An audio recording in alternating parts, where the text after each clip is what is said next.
Okay, so this is the big reveal here. Okay, so there you go. Okay, so my first question is, how long ago did you guys have this? It's been several months, and this was one of the options that we, looked at. Hmm.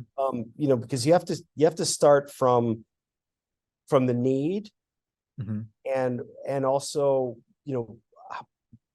how do you achieve the simplicity for the user Hmm. on the need side, but also how do you make it robust and manufacturable, and from the strength and all of that.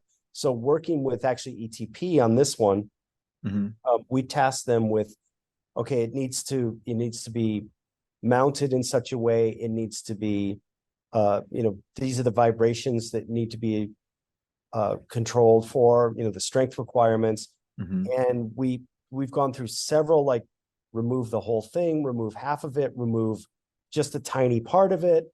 Hmm. Do you put the burden on the user to what we call clock the wheel in order to Hmm. access the valve stem? So Right. you have the user side, which says I need to put air in. Then you have the service side, which says I need to service, the wheels and tires. I need to service the brakes or the motor. Hmm. And in the end, this kind of all came together with the inside is fixed, Hmm. the outside is movable, Okay. and it's a single pivot and a Uh-huh. single latch. Okay. And then there's guides in order for it to return to its proper space. The Hmm. outside you can think of as being very light. The inside you can think of as being very strong. Okay. So almost like three sides is makes up the strength. This kind of hits all the boxes, because if you try and remove the whole thing, you put the burden on the user. Like, where do you put it? It's heavy. Thing's about a meter long. Hmm. You got to lift that thing off. Not that Yep. it's that heavy, but it just becomes awkward. Yes. So So I guess um when I saw it, it looks super cool. It's very nice. And obviously that's it that's makes it. an unintended result. Yeah, I mean, like that picture where you have like the things open, the doors open, the hatches open, kind of gives off like supercar vibes to me. Um, and it This is a looks super vehicle. it looks very nice, and it's very elegant. And I think I and probably many other people assumed that we were going to take off the whole, unbolt like three or four bolts and take off the whole thing, set it to the side, work on the thing, put the thing To back be on, put the bolts fair, back on. to be very fair, no one guessed this. Uh-huh. Yeah, no one guessed this, I don't think.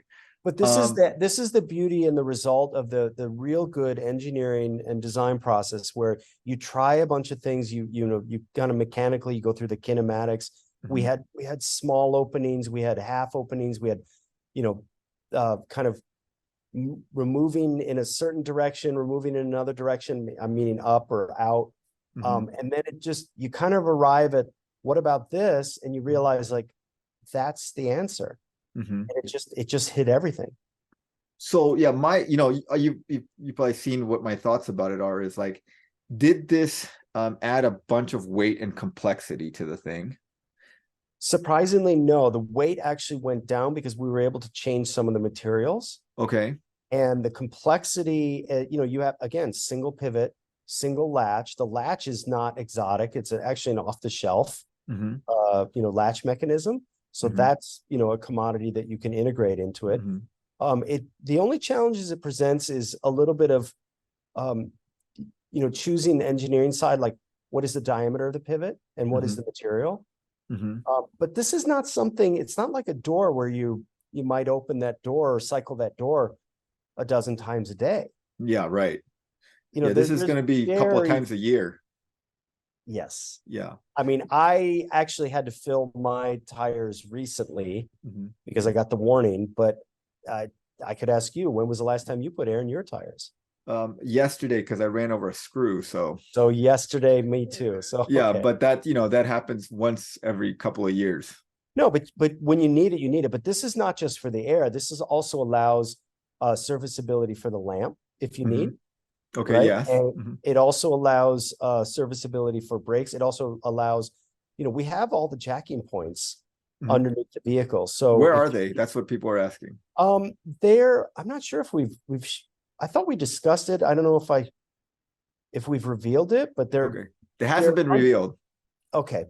There Uh, are 6 jacking points, I think, okay. to allow to, jack up the rear of the vehicle or the left or right Uh-huh. to exactly change a flat, Uh-huh. tire or wheel or service in that manner. Okay. Yeah, I mean, I think when everyone saw it, they're like, wow, that's really cool. And that's gonna work out great because once it's open, it just looks like a regular tire access that everyone is used to. I think, we were worried about the weight, the complexity, the cost of the thing, and probably like if anything is going to get damaged on an Aptera, this would probably be the most likely to be damaged piece, right? It kind of hangs out there. You're going to hit curbs with it, maybe. Um, like, so we were thinking like this is the piece that needs to be fairly inexpensive and easy to replace. And did we just make it a lot more expensive and a lot harder to replace? Fair observation, but no, we didn't. Okay. And the pieces that you're highlighting right there, that is that's a low cost kind of rubber, Uh-huh. um, um, rubber foam material, Mhm. right? And then This thing, yeah, again, the outer piece this piece. is plastic. Okay, so like, yeah, I can see, so like in a way, it might actually be better because the part that's most likely to get damaged is this outer part, like kind of rubbing against a curb or something like that. And so now instead of replacing the entire wheel pants, you just can replace this part, which is probably fairly inexpensive. Yeah, that's fair. Okay. All right. And because I saw all this like internal bracing and things like this, and I guess you would need some kind of internal bracing anyway to keep the rigidity of the thing from bouncing around when it Yeah. moves. Okay. Yeah, I mean, I think for the most part, people when they saw this were like, that's perfect. That's great. Like, didn't expect that, but that works really well. Right. And that's one of those things we spent a lot of time with various solutions. And even though this one seems a little bit whimsical, Mhm. um, it actually it hits all the requirements much more elegantly than all of the other things that we went through. Mhm. And obviously, the engineers thought about the vibration and how much like stress it's going to take because the thing's going to That's move what you every start time. with. Yeah, because every time the tire hits something, the whole thing moves because it's on the suspension, right? Correct. Yeah. Which, that's why the lamps on the front of the wheel pants, they're much smaller because, they're auxiliary. We need to demarc them. We need to have reflex on them. But, if we overburden the wheel pants, it just becomes too much, Mm-hmm. right? So we want to keep it a little bit more modest and achievable because those things are active. We've heard lots of suggestions about, oh, you should put, lamps on there or Corning lamps, but Mm-hmm. those things are bouncing around and you're going to be, you're going to be annoyed watching dancing lights and you're going to annoy other people with such dancing lights. But Mm-hmm. we talked about that before as why we're doing the headlamp on the body. Right, exactly. Okay, and then of course this is the picture that I think like gives off some supercar vibes, and it looks cool. But I don't think I said anything about this part. Nothing new. Anything that you want to comment about this? No, I think we're still scoring your review. Okay, all right. I think that was all I had, right? You remember anything else? I think that's all I had. Yeah. No, and it was good, and I appreciate your recent series of videos, kind of diving into some of the more the aspects of everything that we're trying to achieve, and again, like it's been a while, so this is a good chance, and I'm glad we're able to review your review, Uh-huh. Uh-huh. right? Yep. Now, did So you have some pictures or something to show us? I do not, but I may share some to you that you can maybe put into this. But I did talk about we talked about the air in video. I did touch a lot about the process, right? Mm-hmm. And I really want to emphasize, like, especially with this video, and we always used to mix like this is our design data and this is our engineering data. Hmm. But now we have much more of the engineering data is driving our animations. Okay. We're working on Air in Part 2. Okay. All right. There'll be more really more things revealed. More revealed. And we're not adding these things. It's the right time to reveal them. We're enough in the process. We're enough, locked down on production specs and things, goals and targets that now's the time to tell those stories. Like we've never not thought of how to, wash the windshield or add the fluid or, add air to the tires. And knowing that, air in video we showed the front, but the first question, and I had this with Chris McCammon. I said, you watch how quickly people say, what about the third wheel? Yeah, exactly. Yeah. Yeah. So, and that's normal. We have that answer. Uh-huh. It's not an added feature. It's just now is the time to share it. And that's coming in Aaron 2 video Okay. All right. or Okay. animation. All right. Then other features might be, we'll highlight a couple more on the interior. Mm-hmm. As it relates to the cargo, as it relates to the third, the center wheel skirt, as it relates to the storage area that you pointed out, like what's underneath this phone area. Uh-huh. And then we still have a few things that we need to, as we work with the suppliers, like finalize the design, and the steering yoke is one of them. Okay. Right. Now, this is a question that people ask. There was like a black piece of luggage in the back. Was that anything, or that was just something put in the render? No, you called it. It was a black piece of luggage. Okay. Okay, that's all it is. It was It's just not a piece of luggage to okay. show that, rather than showing an empty, because that's where you put your gear in, right? Yeah. Whether it's cargo or gear, you put your Uh-huh. stuff in there. Yeah. Yeah. Could be groceries. In the next video, we'll show how the tie downs are. Okay. They've evolved a little bit. You can buy a tie down that's heavy, Uh-huh. or you can buy a tie down that's lighter, Okay. and you want it in the right place. But we have to think about what the cargo bunk lid, how that behaves, Okay. and what the possibilities of like grocery netting, Mm-hmm. cargo netting, Mhm. pet barrier, all these things. Right. Right. Okay. Okay. All right. Well, so any news from your last trip to Italy that you can tell us? Like, has CPC made that tub yet? Because remember, last time I talked to Chris Anthony, which was just a week or two ago, he was saying they were finishing up the tooling for it still, and the tooling had to be done at another facility because the thing is so big that CPC did not have it. But CPC is going to press out the pieces. Yes, the last piece that I saw was not the tub, but it was a piece that is essentially the second to last piece, if you consider the tub the last, because it's the largest, and it comprises of kind of the nose ring, which includes the cowl and the A-pillars and the header.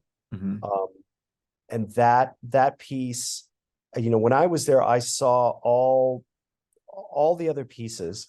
They're all arrayed and ready to go in a kind of facility that will then become, how should I say? I saw kind of the model assembly area. Okay. And the beauty of our process is it's not that big. You're not walking a vast line of assembly where you need all this space to do all this, put this whole vehicle together.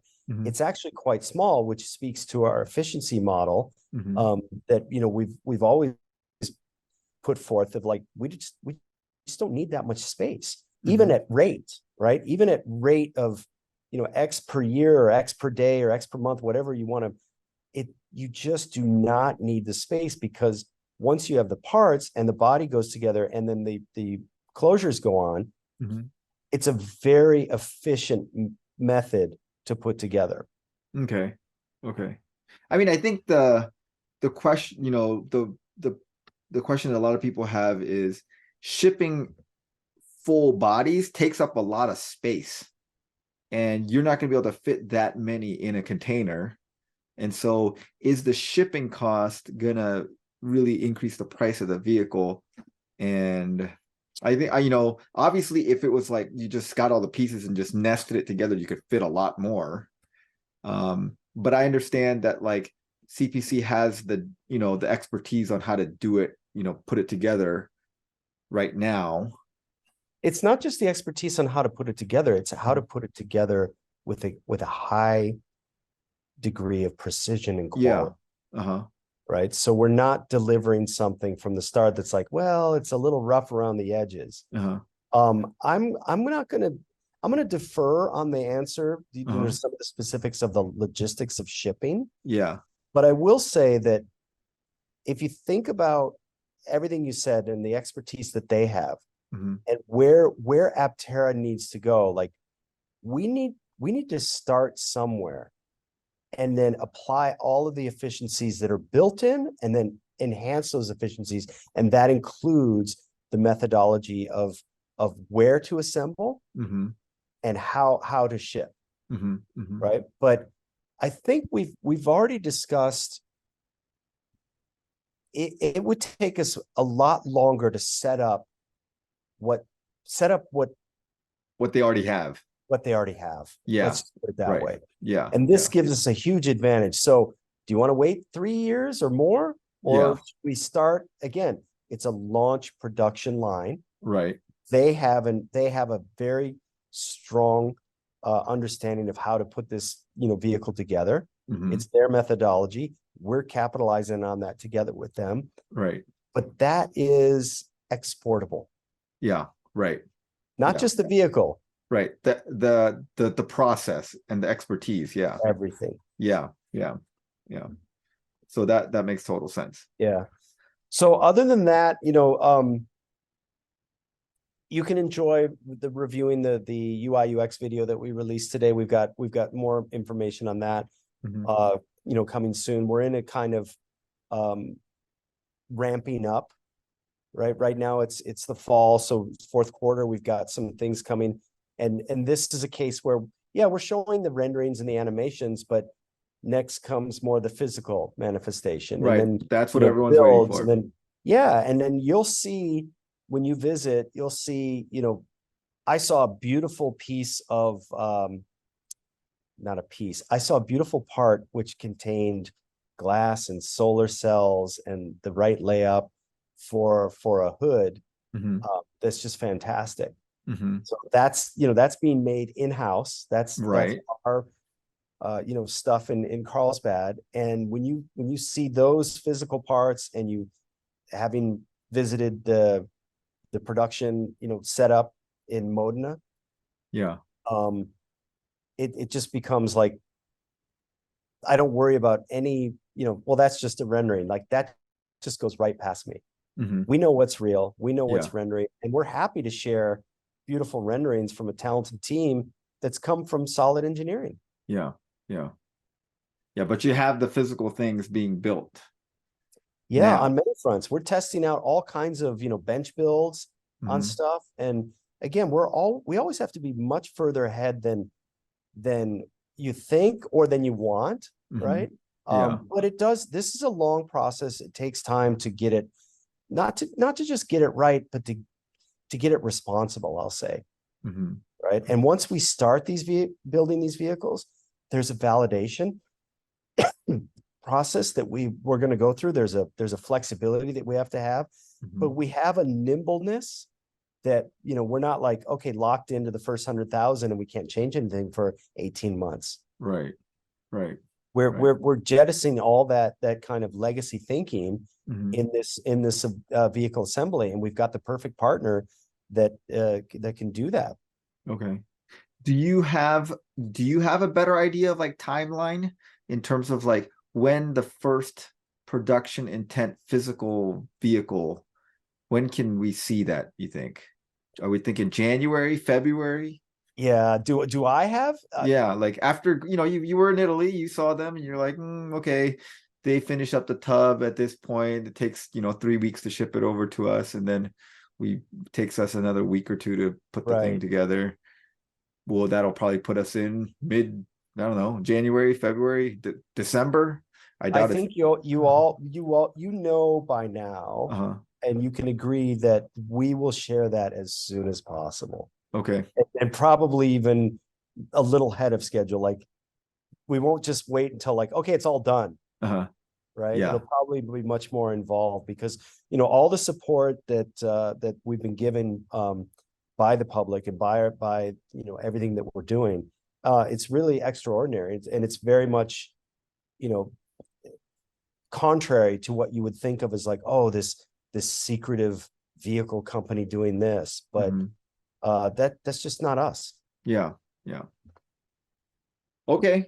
Well, anything else or Not tonight. There'll be okay. another night. Okay. All right. Well, thanks, Jason.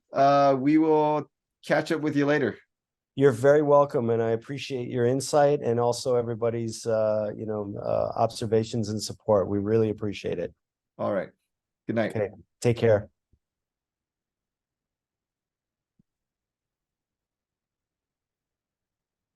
I'm gonna